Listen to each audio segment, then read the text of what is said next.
رسول الله أشهد أن لا إله إلا الله وأشهد أن محمدا رسول الله صلى الله عليه وسلم على هذه النية وكل نية من نية صالحة على من نوينا وعلى من نوى سلفنا الصالحون وعلى من نوى الحاضرون. الله يدخل نيتنا في نيتهم وعملنا في عملهم وأخلاقنا في أخلاقهم وعلومنا في علومهم ومقاصدنا في مقاصدهم ونستحضر أرواحهم الزاكية الطاهرة في هذا المجلس المبارك ونهدي لهم على هذه النية وعلى كل نية صالحة وإلى حضرة النبي سيدنا محمد صلى الله عليه وسلم وعلى آله وصحبه وأزواجه وأولاده وذريته وأهل بيته الكرام صلاة الله وسلامه عليهم أجمعين. شيء لله لهم الفاتحة. أعوذ بالله من الشيطان الرجيم. بسم الله الرحمن الرحيم. الحمد لله رب العالمين الرحمن الرحيم مالك يوم الدين إياك نعبد وإياك نستعين اهدنا الصراط المستقيم صراط الذين أنعمت عليهم غير المغضوب عليهم ولا الضالين آمين. سيدنا أنت مؤمنا سيدتنا حكمة نزل منهما من النبي والصديق والشهداء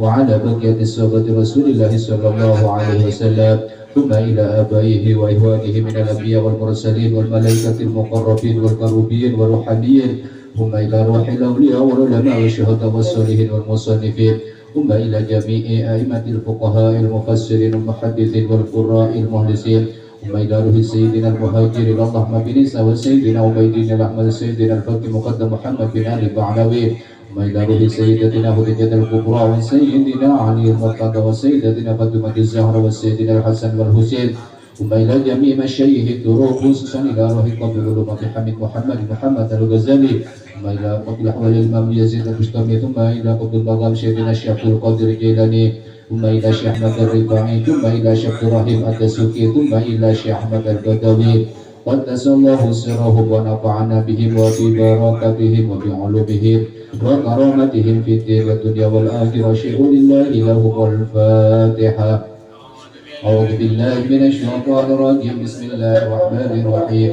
الحمد لله رب العالمين الرحمن الرحيم مالك يوم الدين إياك نعبد وإياك نستعين اهدنا الصراط المستقيم صراط الذين أنعمت عليهم غير المغضوب عليهم ولا الضالين آمين. إلى وحدة جميع القبور من المسلمين والمسلمات والمؤمنين والمؤمنات بمشارق ومغاربها برها وبحرها خصوصا آبائنا وأمهاتنا وجدادنا وجداتنا وأبنائنا وبناتنا وإخواننا وأخواتنا وأصدقائنا وأستاذنا وأقربائنا ومشايخنا ولمن له حق علينا ولمن أحسن إلينا وخاصة الخاصة إلى جميع المرحومين والمرحومات ومن اجتمعنا هنا بسببه لأجله وأوصل ذلك ثم الفتاة إلى روح أبي وأمي ثم الفتاة إلى روح بقندر ثم الفتاة إلى روح حنفي ثم الفتاة إلى روح مستلم ثم الفتاة إلى روح عبد القادر ثم الفتاة إلى روح مناسير ثم الفتاة إلى روح سيدي ثم الفتاة إلى روح رزقي فضيلة القمر ثم الفتاة إلى جمهوري شمس الدين ثم الفتاة إلى روح مسلمة اللهم اغفر لهم وارحمهم وعافهم وعف عنهم. شيء لله لهم الفاتحة. أعوذ بالله من الشيطان الرجيم. بسم الله الرحمن الرحيم. الحمد لله رب العالمين الرحمن الرحيم مالك يوم الدين إياك نعبد وإياك نستعين اهدنا الصراط المستقيم صراط الذين أنعمت عليهم غير المغضوب عليهم ولا الضالين آمين. الفاتحة. لقضاء حاجاتنا وحاجاتكم وحاجات khususnya sahibul bait Bapak Sunarto sekeluarga وحاجة الحاضرين وحاجة الحاضرين حاجات الدنيا بالميسرة وحاجات الآخرة بالمغفرة مع السلامة والبركة والنعمة مع الإسلام والإيمان وطول عمرنا في طاعتنا وفي طاعة رسول الله صلى الله عليه وسلم بنية القبول وتمام كل سلو ومأمول وعلى كل ما نوى به السلف الصالح وإلى حضرة النبي سيدنا محمد صلى الله عليه وسلم. شيء لله له الفاتحة. أعوذ بالله من الشيطان الرجيم. بسم الله الرحمن الرحيم. الحمد لله رب العالمين الرحمن الرحيم مالك يوم الدين إياك نعبد وإياك نستعين اهدنا الصراط المستقيم صراط الذين أنعمت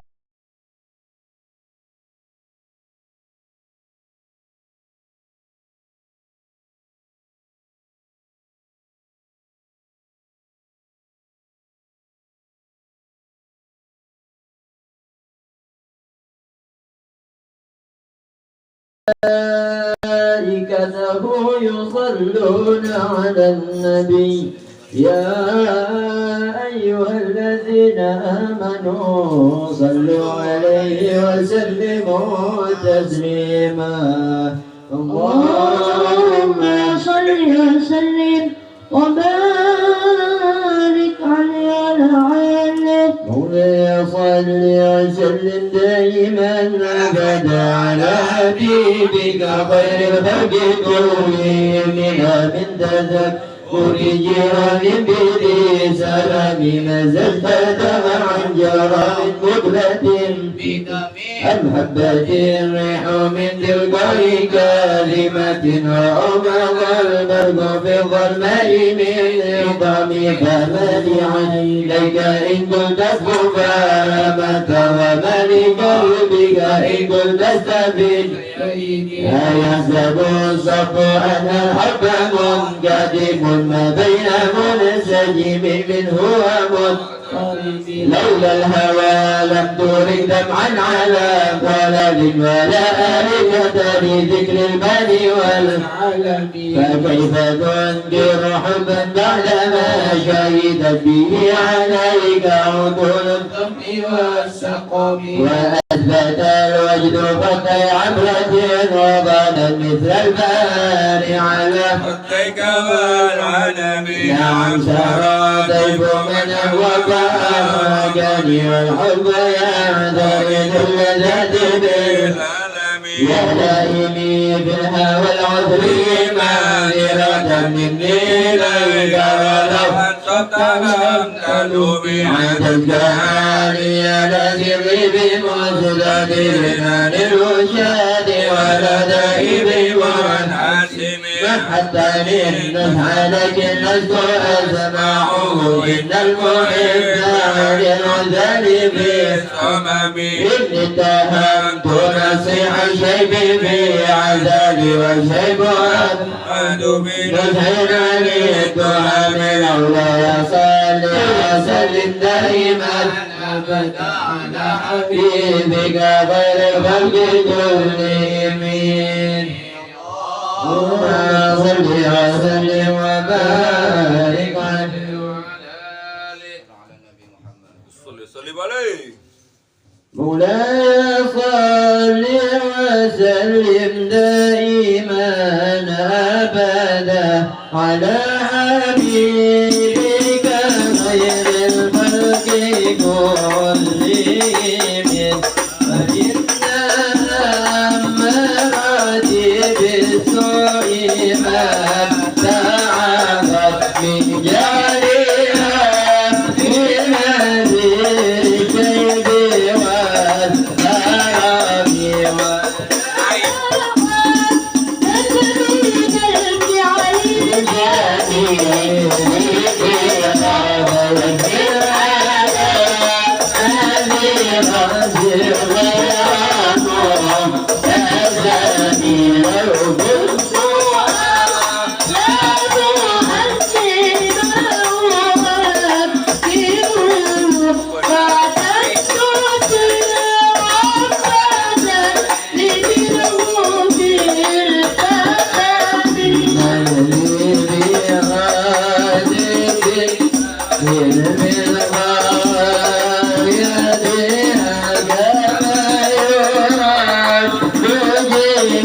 والهرم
اللهم صل وسلم وبارك عليه وعلى آله. أفضل الثالث من بدك النبي صلى الله عليه وسلم. ظلمت سنة من أحيا الظلام إلى أن استقت قدمه ضرم ورمي. فشد من سبب أشاءه وطوى تحت الحجارة كشم مطرف الآدم. وراودته الجبال شم من ذهب عن نفسه فأراها أيما سمم. وأكدت سده فيها ضرورته إن الضرورة لا تعدو على العصم. وكيف تدعو إلى الدنيا ضرورة من لولاه لم تهرج الدنيا من الدهم. محمد سيد الكونين والثقلين والفريقين من عرب ومن عجم. نبينا الأمير نهي فلا أحد أبر في قول لا منه ولا نعمي. هو الحبيب الذي ترجى شفاعته لكل هول من الأهوال مقتهم. إلى الله مستمسكون بحبل غير منفسم. فقد نبيين في خلق وفي خلق ولم يدانه في علم ولا كرم. وكلهم من رسول الله ملتمس غرفا من البحر أو رسفا من الديم. وواقفون لديه عند هدهم من نقطة العلم أو من شغلة الحكم. وهو الذي تم منه وصورته ثم اصطفاه حبيبا بريء النسب. ونزه عن شريك في محاسنه فجوهر الحسن فيه غير منقسم. كما جعلوه النصارى في نبيهم وكن بما شئت مدحا فيه واهتكم وانسب إلى ذاته ما شئت من شرف وانسب إلى قدره ما شئت من عظم فإن فضل رسول الله ليس له حد فيعرب عنه ناطق بفمه لو نسبت قدره آياته عند من أهي اسمه العين يدعى دارس الزمم لم يمتحن بما تعجل العقول به حرص علينا فلم نرتب ولم نهم أعيا الورى فهم معناه فليس يرى في القرب والبعد فيه غير فاهم فشمل تدهر العين من بعد صغيرة وتكل الطرف من أمامي وكيف يدركه في الدنيا حقيقته صغيرة وتكل طرف من أمامي وكيف يدرك في الدنيا حقيقته قوم نيام تسلوا عنه بالهلم فمبلغ العلم فيه أنه بشر وأنه خير خلق الله كلهم وكل آية أتى الرسل الكرام بها فإنما اتصلت من نوره بهم فإنه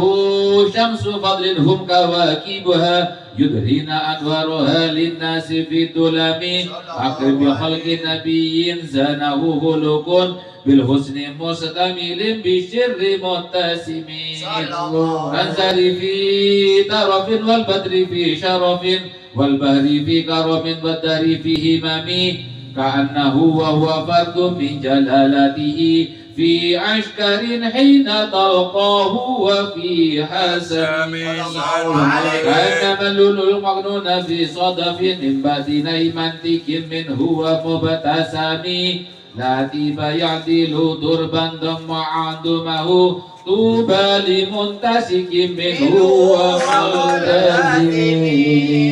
وملتزم وسلم دائما أبدا على نبيك خير الخلق كلهم اللهم صل وسلم وبارك عليه محمد مولاي صل وسلم دائما أبدا على حبيبك خير الخلق كلهم أبدا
الفصل الخامس في معجزاته صلى الله عليه وسلم.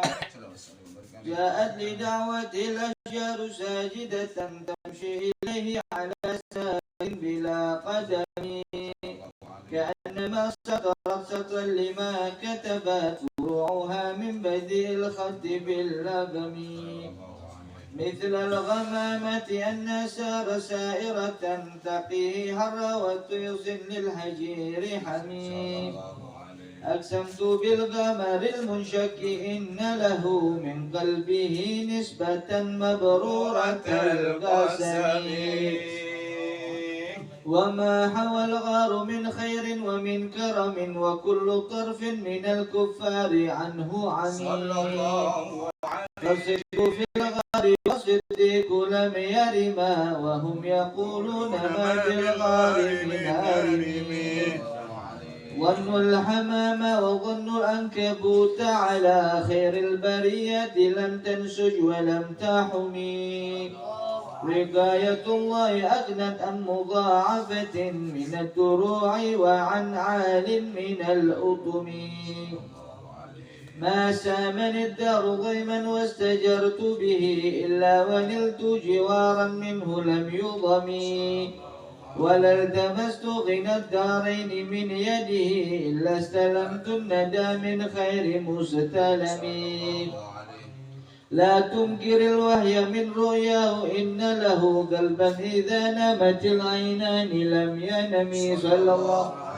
وذاك حين بلوغ من نبوته فليس ينكر فيه حال مهتل صلى الله عليه تبارك الله ما وحي بمغتسب ولا نبي على غيب بمتهم كم أبرأت واصبا من لمس راحته وأطلقت أريبا من رقبة اللبن وأهيت السنة الشهباء دعوته حتى حكت غرة في العصر الدهم صلى الله بعارض جاد أو خلت البطاح بها سيبا من اليم أو سيلا من العارم مولاي صل وسلم دائما أبدا على حبيبك خير الخلق كلهم اللهم صل وسلم وبارك عليه وعلى آله صلوا على النبي محمد مولاي صل وسلم دائما أبدا على حبيبك خير الخلق كلهم بالجعل وذبيها آيات له ظهورنا للكرام ليلا على عذابه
Thank you.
كنا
رأت قلوب الإذا أنبأ بئسته كنبأة أجفلت غفلا من الغنم ما زال يلقاهم في كل مؤترك حتى حكوا بالغنا لحما على وضم ودوا الفرار فكادوا يحبطون به أسلاء سالت مع الإقبال والرغم تمضي الليالي ولا يدرون عدتها ما لم تكن من ليالي أشهر الحرم كأن متين ضيف حل ساحتهم بكل قرم إلى لحم إذا قرم يجر البحر خميس فوق سابحة يرمي بموج من الأبطال ملتزم من كل منتدب لله محتسب يشتو بمستعجل للكفر مستظم حتى غدت ملة الإسلام وهي بهم من بعد غربتها موصولة الرحم مقبولة أبدا منهم بخير أب وخير بعل ولم تئم والجبال فسل عنهم مصادمهم ما جرى منهم بكل مستدم وسل حنينا وسل بدرا وسل أحدا فسول حتف لهم أدهى من الوهم المسجر البيد همرا بعدما وردت من الإذا كل مسود من اللمم والكاذبين بسمر الخد ما تركت أقلامهم حرف الجسم خير منعجم ساكي سلاح لهم سيما تميزهم والورد يمتاز بالسيما عن السلم تهدي إليك رياح نشرهم فتحسب دهرا في الأكمام كل جميل كأنهم في دهور خيل نفتربا من شدة الحر لا من شدة الهزم طارت قلوب الإذا من بأسهم فرقا وما تفرق بين البهم والبهم ومن لكم برسول الله نصرته إن تلقه أسد في آجامها تجمي ولم تر من ولي غير مستجر به ولا من عدو غير منقسم أهل أمته بحرص ملته كالليس هلا مع الأشبال في عجمي كم جدلت كلمة الله من جدل به وكم حسم البرهان من حسم كافك بالعلم في الأمي معجزة في الجاهلية والتأديب في اليتم مولاي صل وسلم دائما أبدا على حبيبك خير الخلق كلهم اللهم صل وسلم وبارك على آله وصحبه ختمته بمديح أستقيل به شرب أمر مدى في الشعر والخدم صلى الله عليه جعل داني ما تهشى أواكبه كأنني بما هدج من النام صلى الله عليه أطعت وجه الشباب الحالتين وما حصلت إلا على الآشام والنتم فيا غزارة نفس في تجارتها لم تشتهي الدين بالدنيا ولم تشمي فمن يبي آجلا منه بآجله يبي الله الوبن في بيع وفي سلم إن آتي ذنبا فما أهدي بمنتقد من النبي ولا هبلي بمنشرم فإن لي ذمة منه بتسميتي محمدا وهو أوفى الخلق بالذمم إن لم يكن في معادي عائزا بيدي بدلا وإلا فقل يا سلة القدم حاشاه أن يهرم الراجي مكارمه أو يرجع الجار منه ويرى محترمي فمنذ ألزمت أفكاري متائعه وجدته لغلاشي غير ملتزم ولن يفوت الغنى منه يدا تربت إن الحيا ينبت الأزهار في الأقم فلم أرد زهرة الدنيا التي قد طفت لدى زهير بما أثنى على حبيبي مولاي صل دائما أبدا على حبيبك خير الخلق كلهم اللهم صل وسلم وبارك على النبي محمد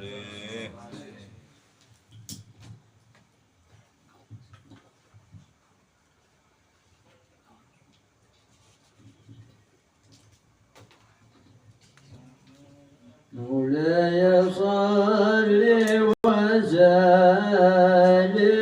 دائما أبدا على حبيبك خير الخلق كلهم يا أكرم الخلق لمن ألوذ به سواك عند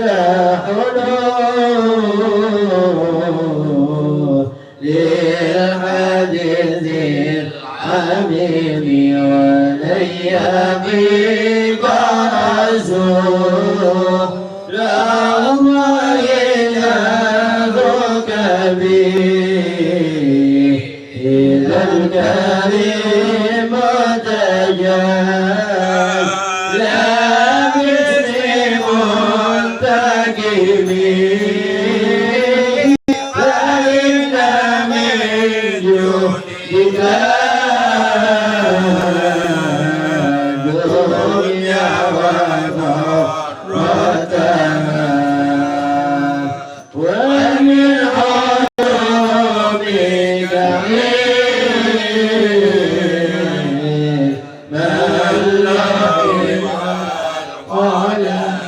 يا نفس لا تغلقي من زلة عظمت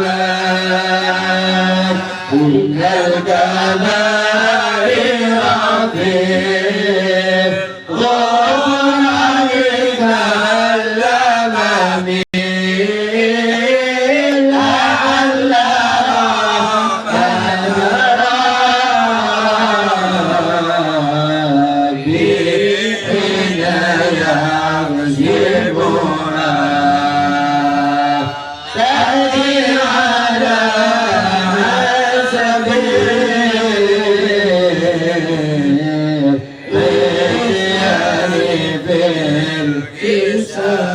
يا ربي واجعل رجاء غير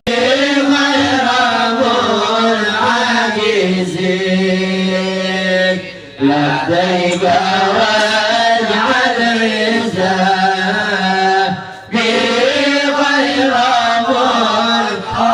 منحرمين والطفل على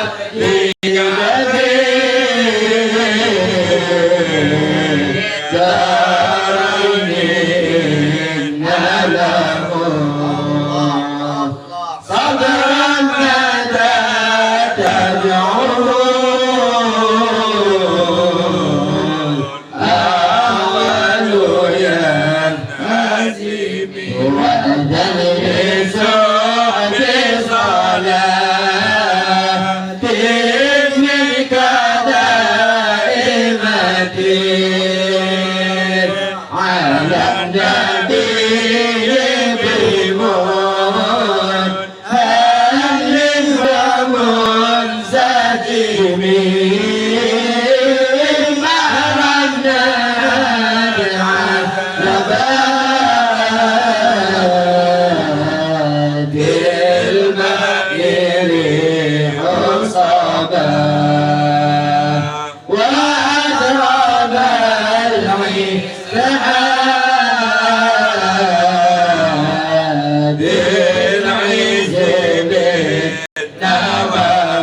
ثم الرضا عن أبي فأخلف عن عمري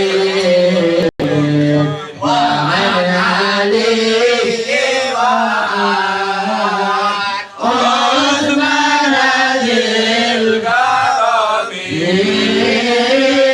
والآل وصحبه ثم التابعين فهم أهل التقى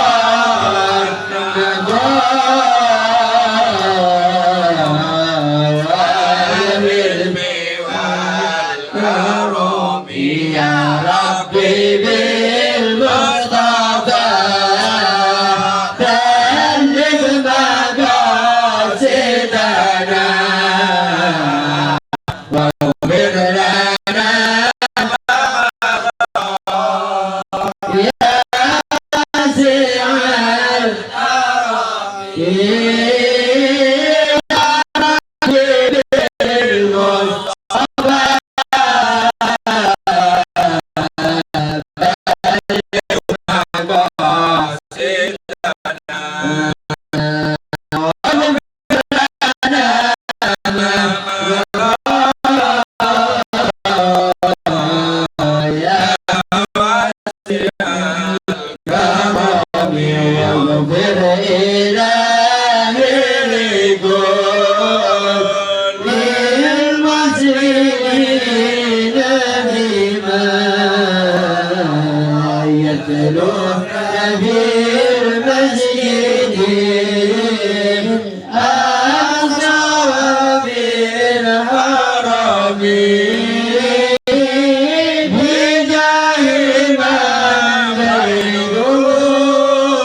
Assalamualaikum warahmatullahi wabarakatuh.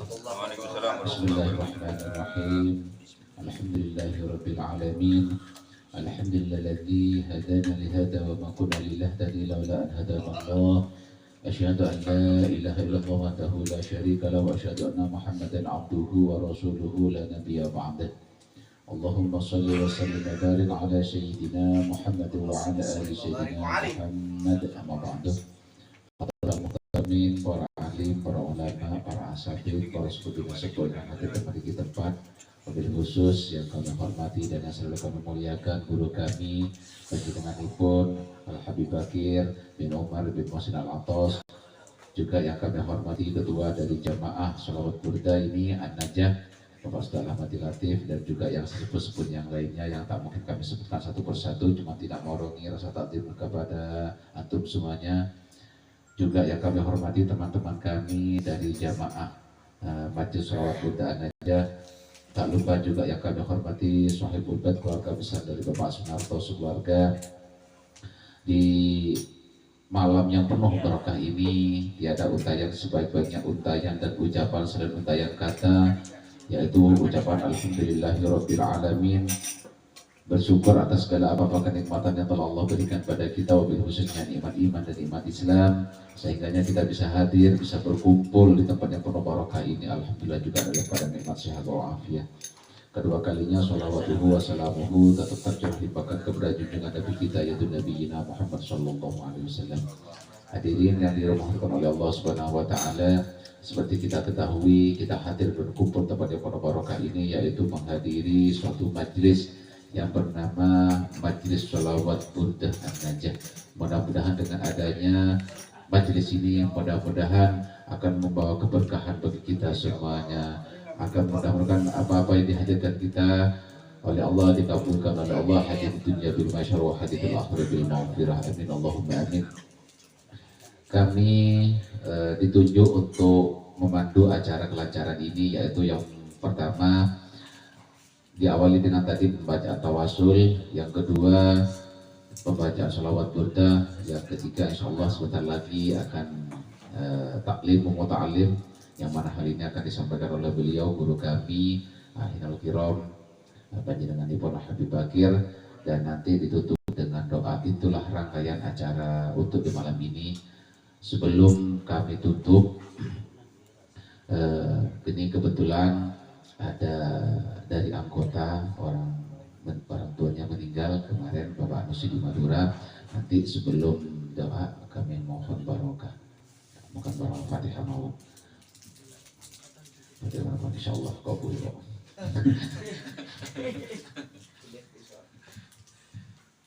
Mungkin itu kepada beliau, kepada Habib Monggo waktu dan tempat kami haturkan. Allahumma shalli ala Muhammad. Assalamualaikum warahmatullahi taala wabarakatuh. Alhamdulillah ala alaihi wa syuruhu ala na'maihi wa salatu wa salamu ala sayyidi anbiya'i sayyidina Muhammadin khairi rusulihi fi alihi wa sallam min yawmina hadha ila yawmil qiyamah makhrijuna min dhulumati al-wahm wa fikna bi nuril fahm wa fa'alna bi ma'rifatil ilm wa sahih akhlaq bil hilm wa ja'alna min qala yattabi'u al-hasan rabbi shrah li sadri wa yassir li amri wahlul 'uqdatam min lisani yafqahu qawli. Alhamdulillah, yang saya muliakan para asatidz, para sepuh dan jamaah An-Najah yang dimuliakan oleh Allah Subhanahu wa taala.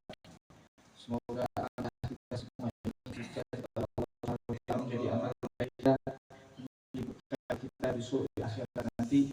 Semoga kita dikabulkan semua hajat-hajat kita.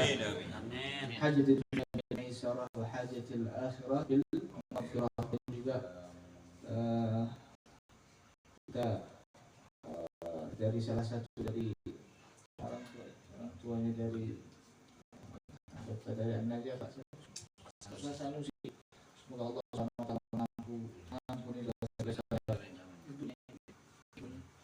ibu beliau, diangkat derajatnya, diterima semua jami hasanatiha, tajawaz an sayyiatiha, warfa' darajatiha. Amin ya rabbal alamin. Alhamdulillah, malam hari ini kita sama berkumpul kembali lagi setelah 2 minggu dalam keadaan sehat walafiat, nikmat sehat wa nikmatul iman. Alhamdulillah, yang tidak diberikan kepada yang ini merupakan nikmat yang sangat tinggi, yang sangat mulia yang diberikan kepada kita.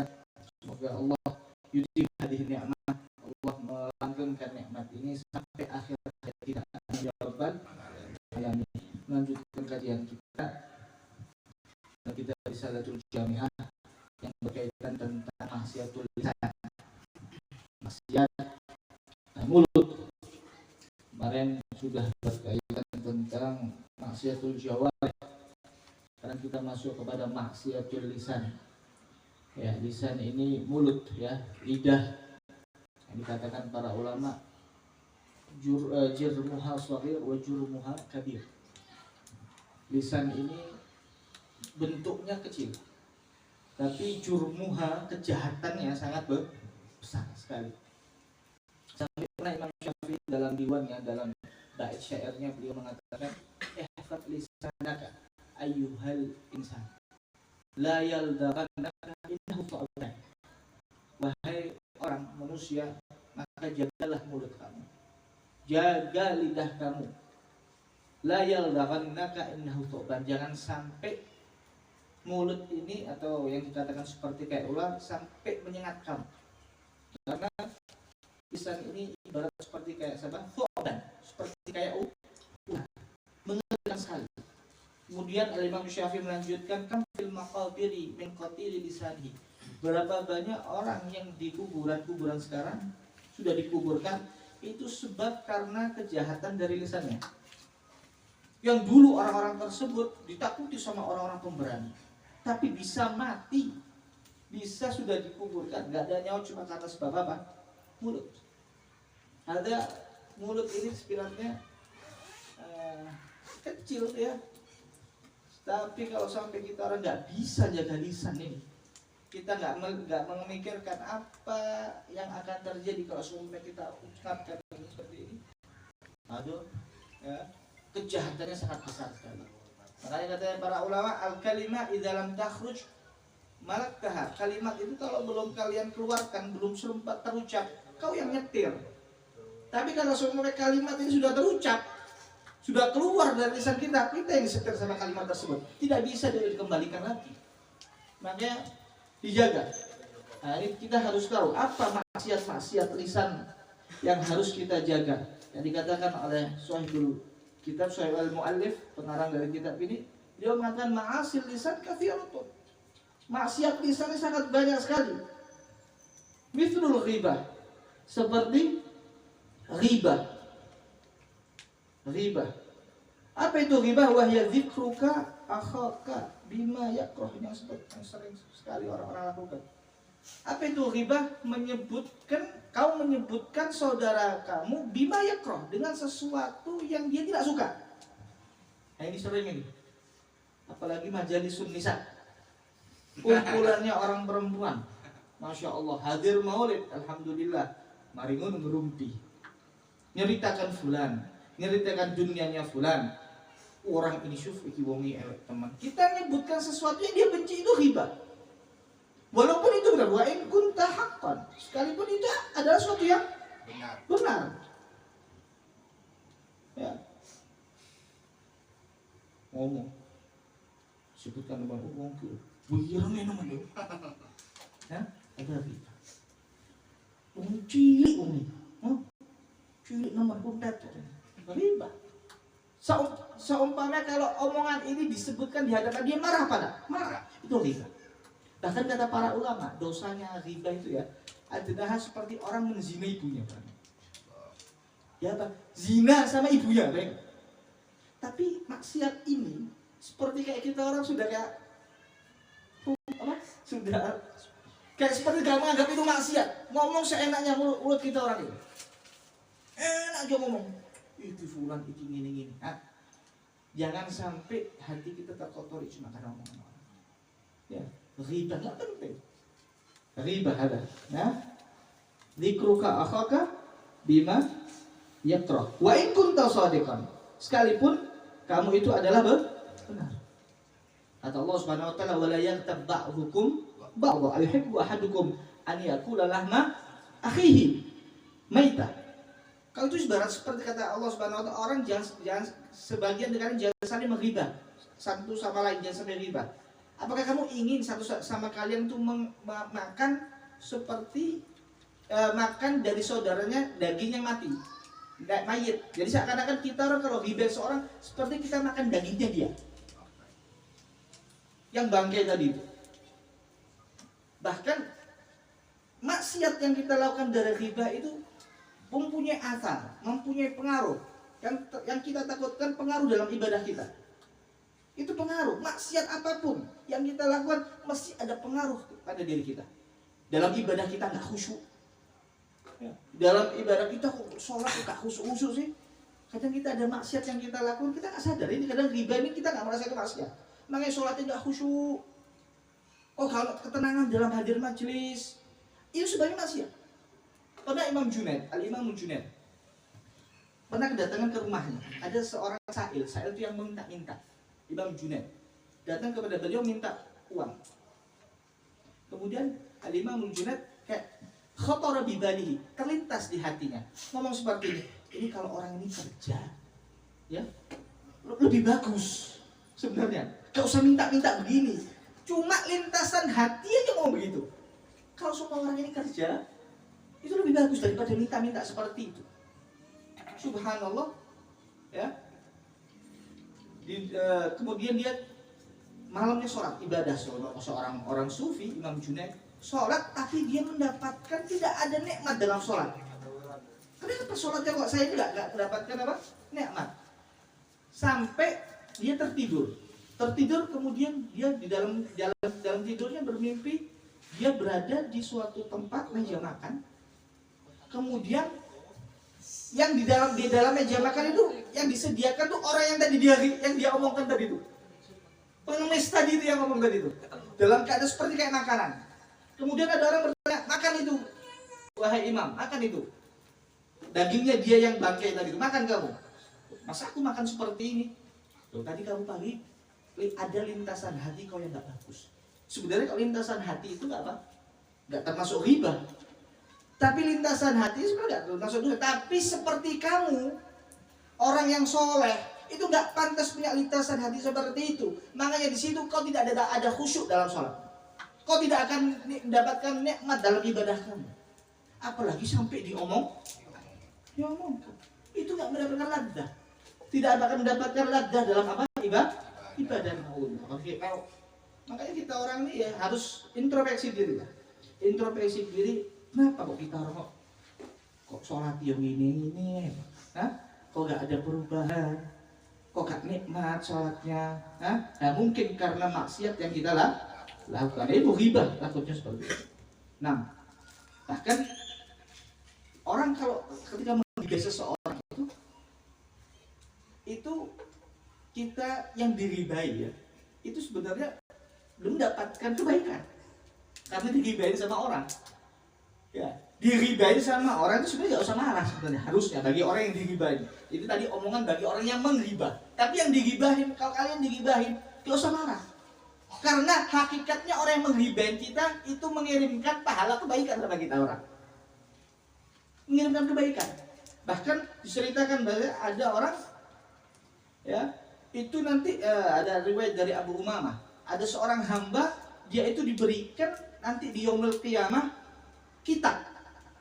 Ya. Kemudian dia lihat kitab yang catatan amalnya, dilihat banyak dari amalan hasanat yang dia tidak pernah melakukan. Maka dia mengatakan, "Ya Allah, dari mana aku dapatkan ini? Aku tidak pernah melakukan amal kebaikan ini." Hadza bima kitabakan nasu wa anta la tashkur. Ini karena sebab banyak orang-orang yang ribain kamu. Dari situ kamu mendapatkan amal-amal baik. Kamu mendapatkan pahala. Ini bagi orang yang diribain jangan marah. Pernah Imam Hasan Basri juga seperti itu. Ada orang ribain Imam Hasan Basri. Kemudian sampai kabar itu kepada Imam Hasan Basri.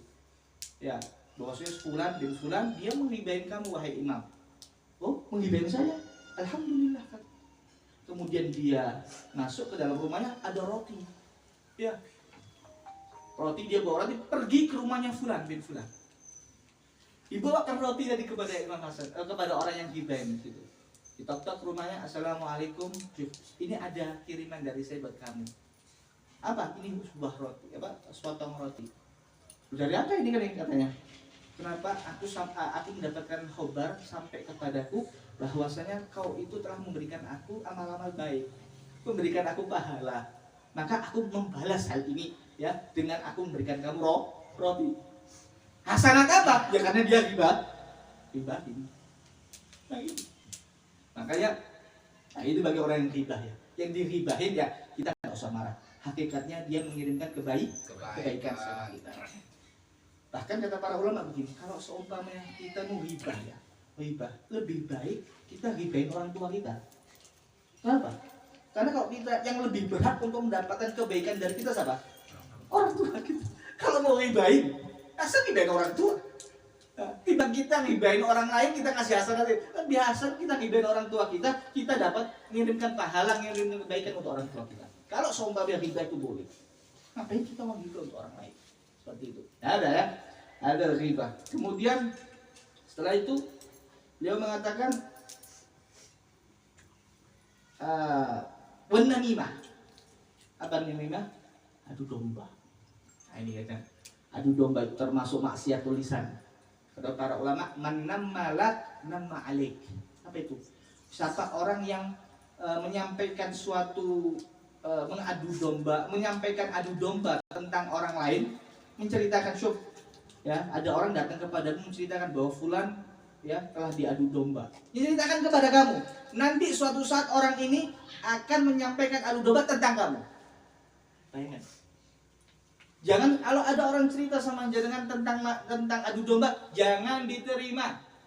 Orang ini yang memberikan kabar yang adu domba tentang orang lain, nanti suatu saat dia akan menyampaikan adu domba tentang kamu. Mana malak nama alim. Ya, jangan sampai kita orang yang adu domba. Waduh, kita orang nggak ikut mendapatkan nggak ikut apa melakukan hal itu, kita dapat dosanya terus. Ini bertengkar. Harusnya kita orang bukan teman namimah. Kadang cuma dulu waktu kecil-kecil tuh orang dulu kalau muda itu, ayo cekal kupingnya wanita. Hah? Dibilang, oh cukup berantem modelnya gitu. Hah? Cuma karena begitu. Ada namimah, hati-hati ya. An-namimah termasuk maksiat tulisan. Kemudian wal kadzib. Apa kadzib? Berbohong. Nah, termasuk min afatil lisan yaitu berbohong. Jadi termasuk dari pangkal-pangkal dari dosa-dosa besar. Nah, al-mu'min la yakdzib. Orang yang di dalam hatinya ada keimanan, dia tidak mungkin berbohong. Ya, jangan sampai kita orang berbohong. Kalau orang sudah pernah berbohong sekali, sampai kapanpun kita orang tidak akan bisa dipercaya. Kita ini masih ada modal, walaupun kita nggak punya uang, kita masih punya apa? Modal apa? Sidik. Apa sidik itu? Kejujuran. Contoh ada orang nggak punya uang, nggak punya gini, mau kerja, tapi kalau dia punya modal sidik kejujuran, insya Allah gampang. Tapi kalau orang sudah kredit, karena kalau udah bicara tentang kredit ini, saya sudah pernah mengalami dibohongin orang berapa banyak sudah. Sakit hatinya tuh kalau yang dizolimi itu karena bohong, ya Allah. Harta kita habis, ini semua habis. Hati-hati. Bohong itu jangan sampai. Harta sekecil apapun nggak boleh bohong.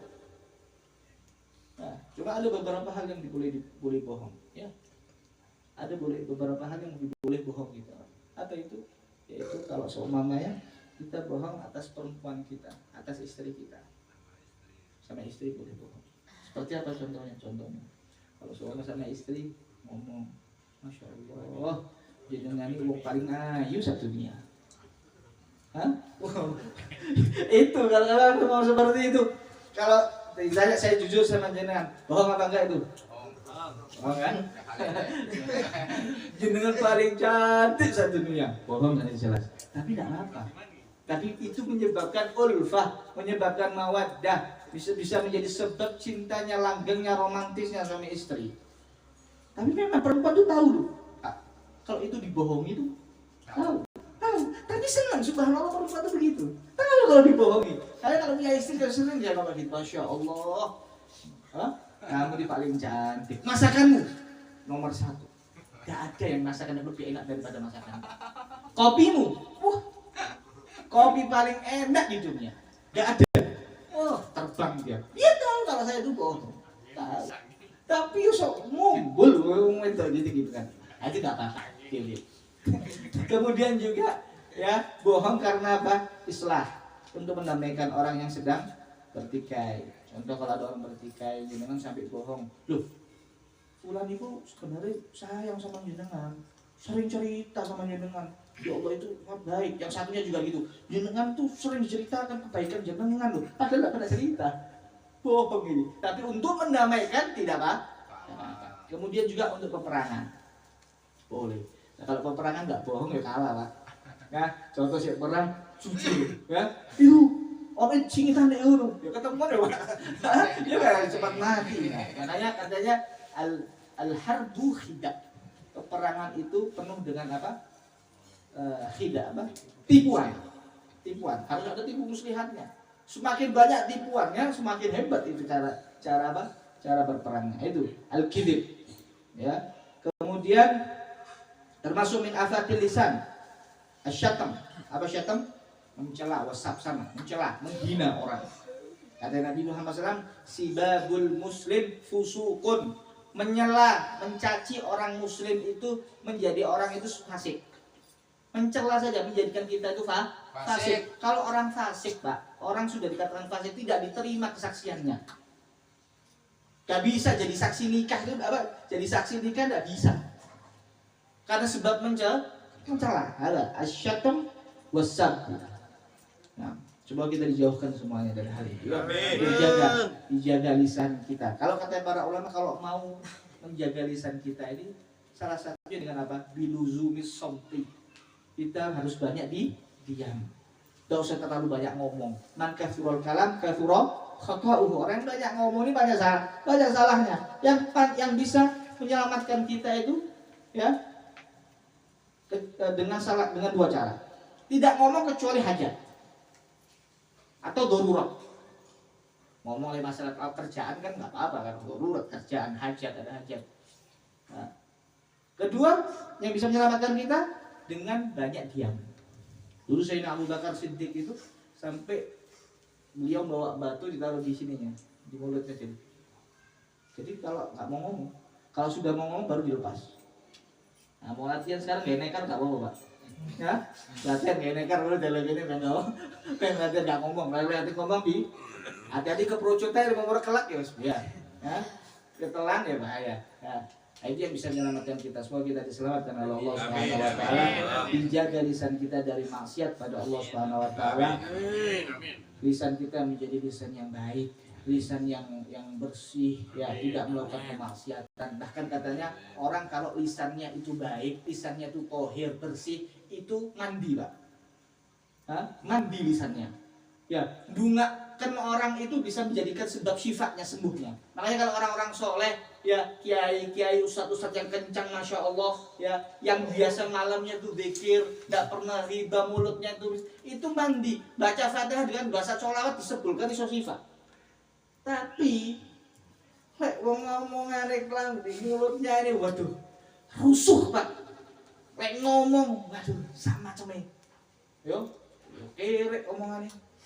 Nyaci, omong-omong kotor disebutkan semuanya.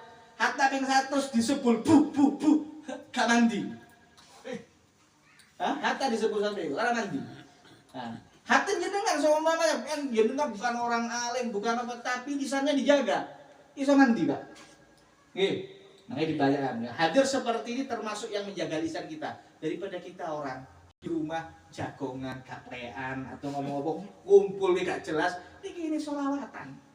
Nah, ini sholawatan memuji Nabi Muhammad SAW. Ngaji, jaga lisan kita dari hal-hal yang enggak benar. Wallahu a'lam bishawab.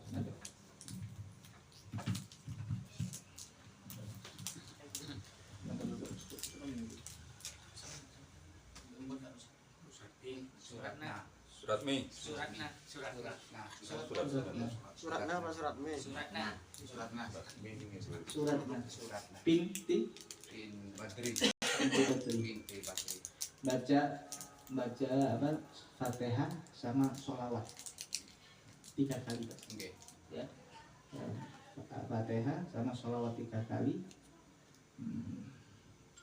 Ya, insya Allah dengan berkat sholawat ya, diangkat adabnya, diangkat apa namanya kesalahan, diangkat, diterima semua jami hasanatihan, diampuni semua dosa-dosanya. Ya, Al-Fatihah wa salah tamarat nuhtikawabah ila suratna binti Badri. Ausallallahu alaihi wasallam wa ila hadratin Nabi Muhammad sallallahu alaihi wasallam. Al-Fatihah. A'udzubillahi minasyaitonir rajim. Bismillahirrahmanirrahim. Alhamdulillahi rabbil alamin arrahmanir rahim. Maliki yaumiddin. Iyyaka na'budu wa iyyaka nasta'in. Ihdinas siratal mustaqim. Siratal ladzina an'amta 'alaihim ghairil maghdubi 'alaihim waladdallin. Amin. Allahumma shalli ala sayyidina Muhammad wa ala ali sayyidina Muhammad. Allahumma shalli ala sayyidina Muhammad wa ala ali sayyidina Muhammad. Allahumma shalli ala sayyidina Muhammad wa ala ali sayyidina Muhammad. Allahumma ja'al wasilatika fil Qur'anil azim. Amin. Wa sallallahu Nabi Muhammad sallallahu alaihi wasallam wa ilaika minna ilaiha waj'alha nuran wa yas'ala baina aydiha. Allahumma ja'alha firatan lahum minan nar. Wa laha minan nar wa najatan laha minan nar wa aidhan laha minan nar. Allahumma ighfir laha warhamha wa afiya wa afu anha واكرم نزولها واغسلها بالماء والثلج والبرد ونقها من الخطايا كما ينقى الثوب الابيض من الدنس وابدلها دارا خيرا من دارها وزوجا خيرا من زوجها اللهم ارفع درجاتها وتجاوز عن سيئاتها واجمعها بينها وبين حبيبك نبينا محمد صلى الله عليه وسلم. وصلى الله على سيدنا محمد وعلى اله وصحبه وسلم. والحمد لله رب العالمين. سر واسرار الفاتحه. صراط المستقيم صراط الذين أنعمت عليهم ولا الضالين.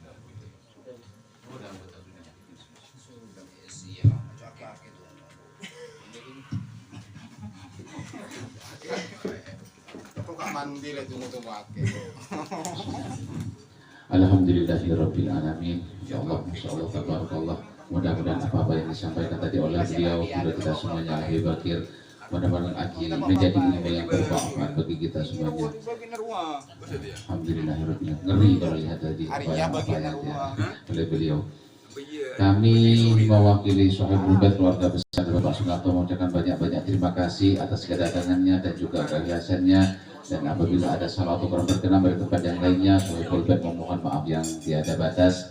Juga dari kami mewakili teman-teman dari jamaah Bordaan Najah, apabila ada kesalahan kami juga mohon maaf. Juga dari kami selaku pembawa acara juga berdasarkan kami cuma mohon maaf. Kami akhiri. Assalamualaikum warahmatullahi wabarakatuh. Waalaikumsalam warahmatullahi wabarakatuh.